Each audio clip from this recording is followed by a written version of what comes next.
అయిన తెలంగాణలో కొద్దిగా ఇబ్బందులు వచ్చే అవకాశం ఉందనేది కొంత వీళ్ళు నాయకులు ఆలోచిస్తున్నారు కానీ ప్రజల కోసం ఆలోచిస్తున్నాం సార్. ఎందుకు ఇప్పుడు ఆయన కాంగ్రెస్లో ఉండి ఒక సీఎం పదవిలో ఉన్నారు, ఆయన ఇంకేం పదవి కావాలని చెప్పి బీజేపీకి పోటీగా పోతున్నారు నాకు అర్థం కాదు. ఇవన్నీ రూమర్స్. బీఆర్ఎస్ ని నాశనం చేయడం అని అహంకారం అండి. బీఆర్ఎస్ పార్టీ అహంకారం తగ్గాలన్నాము. పార్టీలు ఇంకో రేపు 5 ఏళ్లలో 10 పార్టీలు పుట్టుకొస్తాయి. నేను అది కాదండి అక్కడ ఎజెండా ఏంది. తెలంగాణ ప్రజలు మీకు అవకాశాన్ని ఇచ్చిండ్రు, మీరు వినియోగించుకోలేదు, చక్కదిద్దుకోమని ఇప్పుడు పాపారావు అన్న చెప్పినట్టుగా చక్కదిద్దుకోమన్నాం. కానీ మేమెందుకు చెప్తాము? మాకు ఇచ్చిన అవకాశము ఇప్పుడు ఆయన చక్కదిద్దుకుంటాడా దిద్దుకోవడం మాకు అనవసరం.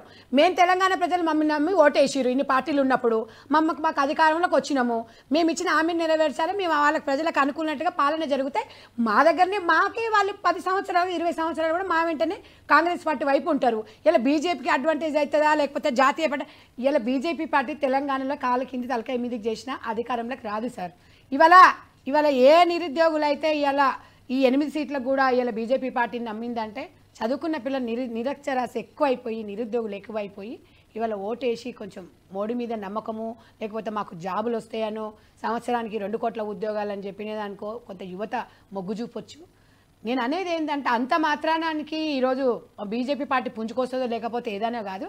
ఇవాళ మేము ఏ పార్టీ పెరుగుతుందా ఏ పార్టీ వస్తుందా ఎలక్షన్ల కోసం కాంగ్రెస్ పార్టీ పనిచేయదు సార్, ప్రజల కోసం పనిచేస్తుంది. మేము అప్పుడు చెప్పినాం ఇప్పుడు చెప్తున్నాం. వీళ్ళు ఎంతసేపటి డ్యామేజ్ అయిపోతుంది, పార్టీ అది అయిపోతుంది, ఇంకేదో అయిపోతుంది, ఇవన్నీ ఊహాగానాలు తప్ప ఎలక్షన్ ఉన్నా లేకున్నా పనిచేస్తాం. ఏదో వీళ్ళలాగా జిహెచ్ఎంసీ ఎలక్షన్ల కోసమో లేకపోతే సర్పంచ్ ఎలక్షన్ల కోసమో కాదు. సర్పంచ్ ఎలక్షన్లు ఉండని ఏ ఎలక్షన్లు ఉండని మేము తప్పకుండా ఎదుర్కొంటాము, ప్రజల దగ్గరికి వెళ్తాము, మేము ప్రజలలో ఉంటాము, ఇచ్చిన హామీలు నెరవేరుస్తాం. ఊరికే దాని గురించి ఏదో జరిగిపోతుంది, ఏం జరగదు. ఇవే చెప్తున్నారు. రేవంత్ రెడ్డి గారు సీఎం గారు లేకపోతే రేవంత్ రెడ్డి గారు ఇట్లా, రేవంత్ రెడ్డి గారు మోడీకి అది అయిపోతున్నారు. ఏంటండి ఇవన్నీ? ఆయనకు సీఎం పదవి ఇచ్చిండ్రు తెలంగాణ ప్రజలు, ఆయన మీద ఒక నమ్మకంతో అధిష్టానం ఇచ్చింది, దాన్ని నెరవేర్చుకున్న బాధ్యత తనకుంది ఉంటుంది. ప్రజలు నమ్మిండ్రు. ఇంక ఇవన్నీ తర్వాత ఇక దాని గురించి భాష గురించి తెలంగాణ ప్రజలు అదే భాష ఇష్టపడ్డారు. మరి కేసీఆర్ భాషను కూడా ఇష్టపడ్డారు చాలామంది. ఇప్పుడు మీరు అన్నారు చూడండి, తెలంగాణలో కేసీఆర్ గారి మీద సింపతి ఉందా అంటే తప్పకుండా ఉంటుంది. ఎందుకుండదు? ఆయన మంచిగా చేసి ఉండొచ్చు. ఆయన దగ్గర ఉన్న వ్యక్తులు కుటుంబం అది చేసింది, అల్లకల్లోలం చేసి ఆయన కిందున్న వ్యక్తులు ఇష్టానుసారంగా దోసుకున్నారు తప్ప ఆయన మీద ఎవరికైనా గౌరవమే. ఇవాళ మొన్న మేము ప్రమాణ స్వీకారం చేసినప్పుడు కేసీఆర్ గారు కూడా ఆహ్వానం పంపినాము. నేను అనేది ఏంటంటే ఆ వచ్చిన ఈ 39 సీట్ల ప్రజలు కూడా వాళ్ళ బాధ్యత నెరవేర్చిన బాధ్యత మీద ఉన్నప్పుడు మీరు అసెంబ్లీకి వచ్చి కాంగ్రెస్ పార్టీ మీరు మీ అధికారంలో ఉన్నప్పుడు మీరు ప్రతిపక్షంలో కూర్చొని మీరు అసెంబ్లీలో అడగాలి. అడగకుండా ముఖం సాటేసుకొని ఎందుకు పోవాలి? ఇది రాజకీయమే కదా, మీ పర్సనల్ కాదు కదా. తెలంగాణ ప్రజలు మిమ్మల్ని నమ్మినప్పుడు 39 మంది నియోజకవర్గాలు నమ్మినప్పుడు మరి వాళ్ళ ముఖం ఎందుకు చాటేస్తారు? తెలంగాణలో కూర్చో కేసీఆర్, నువ్వు ఎందుకు కూర్చొని తెలంగాణలో వాళ్ళ స్థితిగతులు ఏంది అని చెప్పేసి తెలంగాణ మా ప్రాంతం గురించి మీరు కొట్లాడండి. మీరు ఏదో ఇంట్లో కూర్చొని మీరు లైవ్లు మాట్లాడుకొని లేకపోతే ఆ టీవీలో దాంట్లో కూర్చోవడం కాదు. ప్రజలలోకి వచ్చిన నాయకుడు ఆయన గన్మెన్ లేకుండా పోతాడు సార్ బయటికి. రేవంత్ రెడ్డి గారు కేసీఆర్ గారు పోతారా? ఇలా కేసీఆర్ కుటుంబం పోయినా, కేసీఆర్ ఇంట్లో చిన్న పిల్ల పోయినా పోయినా పోలీసులు లేనిది ఎప్పుడన్నా కేసీఆర్ కుటుంబం బయటకు వచ్చిందా? ఇవన్నీ ఎవరికి? దొరల పాలన. కాంగ్రెస్ పార్టీకి అట్లా కాదు, అడ్డ మీద కూడా తింటుంది, అడుక్కుంటాం కూడా అవసరం అనుకుంటే తెలంగాణ ప్రజల కోసం.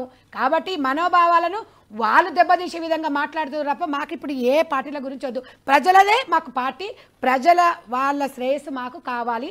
అదే ఎజెండాగా మేము కాంగ్రెస్ పార్టీ. విజయరాయ్ గారు మీరు కంక్లూడ్ చేయండి. మీ పార్టీ నిర్మాణ దిశగా వెళ్తే, నిర్మాణం చేసుకుంటే మీరు మనగలుగుతారు అనేది విశ్లేషకులు. మీరు నిర్మాణ దిశగా ఏం ఆలోచిస్తున్నారు? బీఆర్ఎస్ పార్టీ మీ ఎంతమంది ఎమ్మెల్యేలు పోయినా మీకు పెద్ద ప్రాబ్లం లేదంటున్నారు కాబట్టి నిర్మాణ దిశగా మళ్ళీ క్యాడర్ని ఉత్సాహంగా దాని దిశగా మీరు ఏం ఆలోచిస్తున్నారు? ఖచ్చితంగా అండి, ఏ పార్టీ అయినా కూడా ఓటమి తర్వాత ఖచ్చితంగా తనను తాను సమీక్షించుకుంటుంది. సమీక్షల తర్వాత పునర్నిర్మాణం ఉంటుంది. పునర్నిర్మాణం తర్వాత మళ్ళీ ఎన్నికలు వస్తాయి, ఎన్నికలలో పాల్గొనడమే జరుగుద్ది. అయితే ఇప్పుడు మరి నిత్యావసర వస్తువుల ధరలు చాలా ముఖ్యమైన పాయింట్స్ మనం మాట్లాడుతున్నాం. నిత్యావసర ధరలు మరి తగ్గించాల్సిన అవసరం ఉన్నది, వాటి గురించి ఆలోచించాల్సిన అవసరం ఉంది ప్రతిరోజు. అట్లనే పెట్రోల్ డీజిల్ ధరలు తగ్గించాల్సిన అవసరం ఉంది, వ్యాట్ తగ్గించాల్సిన అవసరం ఉంది. అట్లనే రైతే రాజు అని అక్కడ బీజేపీ వాళ్ళు అనబట్టి, రైతే రాజు అని ఇక్కడ కాంగ్రెస్ వాళ్ళు అనబట్టి. అంటే మనం ఎవరి గురించి చెప్తా ఉన్నాం, వాళ్ళ కోసం మనం ఏమైనా ఆలోచన చేస్తున్నామా, ఆచరిస్తున్నామా అనేది చాలా ముఖ్యం కదండి. అన్నప్పుడు చెప్పడం కాదు చేయడం కావాలి అంటున్నాం. ఈరోజు ఎవరు అవునన్నా కాదన్నా అభివృద్ధి జరిగింది. బంగారు పల్లెన్ని తయారు చేసి కాంగ్రెస్ చేతిలో పెట్టడం జరిగింది కేసీఆర్ గారు. ఒకవేళ మీరన్నట్టే బంగారు పల్లెంలో 7 లక్షల కోట్లు ఒక్క నిమిషం అప్పు చేసి ఇచ్చిరన్న. అట్లా మాట్లాడకన్నా, పార్టీ గురించి మాట్లాడకండి, నిర్మాణం గురించి మాట్లాడు.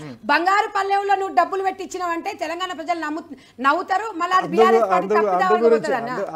నేను ఎప్పుడు కూడా మాట్లాడలేదు కానీ ఆ మాట తీసుకోండి. ఈరోజు కాంగ్రెస్ పార్టీకి 100 ఏళ్ల కంటే ఎక్కువ చరిత్ర ఉన్నది పార్టీ విషయంలో. అన్నప్పుడు ఆయా రాష్ట్రాలలో మరి వాళ్ళు పరిపాలించినప్పుడు అప్పులు చేయకుండానే పరిపాలించినము అని అంటే మేము అపోలోజీ అడుగుతాం. ఏదైతే 6 లక్షల పైచిలుకు కోట్ల అప్పు ఎందుకు జరిగింది అనడానికి లెక్కలు ఉన్నాయి కదా, ప్రభుత్వం దగ్గర లెక్కలు ఉన్నాయి కదా. మీ నిర్మాణం గురించి మాత్రమే చెప్పండి. అందు గురించి ఇన్ఫ్రాస్ట్రక్చర్ కోసమే, పెట్టుబడి కోసం అప్పులు చేయడం జరిగింది. అందుకే బంగారు పల్లాన్ని మీ చేతిలో పెడితే మీరు పరిపాలించే సత్తా లేక మా మీద దుమ్మెత్తి పోస్తే అవినీతి అనేది 24 గంటలు దుమ్మెత్తిపోయడం తప్పిస్తే, టైంపాస్ చేయడం తప్పిస్తే మీతో అయ్యేదేంది పోయేదేంది అని అడగాల్సిన పరిస్థితి ఇప్పుడు వస్తుంది. ఈ ఎమ్మెల్యేలు పార్టీ మారుతున్న సమయంలో అది వ్యక్తిగతం. పార్టీ వేరు, ఎమ్మెల్యేలు మారడం వేరు. పార్టీ వేరు, కార్యకర్తలు వేరు, పార్టీ అధినాయకత్వం వేరు, ఎమ్మెల్యేలు వేరు. వాళ్ళు మారినంత మాత్రాన పార్టీని ఏమో అవుతుందంటే. కాబట్టి మేమేం సవాలు విసురుతూ ఉన్నామనంటే, మీకు కానీ కాంగ్రెస్కు కానీ బీజేపీ కానీ మీకు దమ్ము ధైర్యం ఉంటే కేసీఆర్ గారు ఒకరే వచ్చిర్రు, బొందలో పడే వరకు కూడా ఒకవేళ బీఆర్ఎస్ను మీరు బొంద పెట్టాలి అని ఒకవేళ ఛాలెంజ్ మీరు తీసుకోండి. మేము కార్యకర్తలు ఉంటాము, మళ్ళీ కేసీఆర్ ఉంటారు, మీరు చూడండి. మరోరికి జరగల, అక్కడికి తెలంగాణలో అసలు జరగల. ఫిరాయింపులు అనేవి ఉండవు అనే దాని నమ్మకం మీద ఓటర్లు అటు చూసేది, ప్రతిపక్షంగా ఓటర్లు బీజేపీ వైపు చూసే పరిస్థితి చేస్తున్నారు. సరే, ఏదేమైనా ఏంటంటే కేసీఆర్ గారు చేసుకున్న కొన్ని రాజకీయ తప్పిదాలు, తెలంగాణ నిర్మాణంలో కానీ తెలంగాణ కోసం చేసిన పోరాటంలో, సరే తెలంగాణ నిర్మాణంలో ఆయన పాత్రని ఎవరు ఎంతమంది పూర్వపక్షం చేయాలనుకున్నా ప్రజల దృష్టిలో ఆయన ఇప్పటికీ, నేను కూడా మాట్లాడుతూనే ఉంటాం కదా, బయట తిరుగుతూ ఉంటాం, మాట్లాడుతూ ఉంటాం, ప్రజలు చాలా గొప్పగానే ఆయన ఆ 10 సంవత్సరాల కాలాన్ని ఇప్పటికీ చెబుతున్నారు. ఓ రకంగా కాంగ్రెస్ పార్టీని కొంత విమర్శిస్తున్నారు కూడా తీవ్రంగా, దాంతో పోల్చి 10 సంవత్సరాలతో ఇప్పుడు. సరే, ఏదేమైనా ఏంటంటే ఇప్పుడు ఈయన రేవంత్ రెడ్డి గారు మరి ఎందుకు దీనికి దిగారో, 64 సీట్లే ఉండటం వల్ల దిగారో, కాంగ్రెస్ పార్టీలోనే అంతా కలహాలు ఉన్నాయని చెప్పేదాని వల్ల తన క్యాంపుని బలం చేసుకోవడానికి వీళ్ళందరినీ తీసుకెళ్తున్నారని నాకు తెలియదు. కానీ ఇక్కడ మనకి విచిత్రంగా కనపడేది ఎవరంటే, వాళ్ళు వీళ్ళు పోతే మనకేం విచిత్రంగా కనపడదు. కానీ కేకే పోయినప్పుడు మనకి కేశవరావు గారు పోయినప్పుడు చాలా ఆశ్చర్యం వేసింది. ఇప్పుడు అలాగే ఇప్పుడు పోచారం శ్రీనివాసరెడ్డి గారు పోయారంటే అదో రకంగా కేసీఆర్కి అయితే షాకే అవుద్ది, అది ఊహించదు. ఒక రకంగా మరి ఆయన ఎందుకు ఆ నిర్ణయం తీసుకున్నారో పోచారం గారు అనేది మనకు తెలియదు. అయితే ఇదే లాస్ట్ ఈ పార్టీలోనే ఉండిపోతారు అన్నట్టు, అంటే బహుశా రిటైర్మెంట్ లాగా పక్కన ఉంటారనేది నిర్ణయం అయి ఉండొచ్చు, సన్ స్ట్రోక్ అయి ఉండొచ్చు.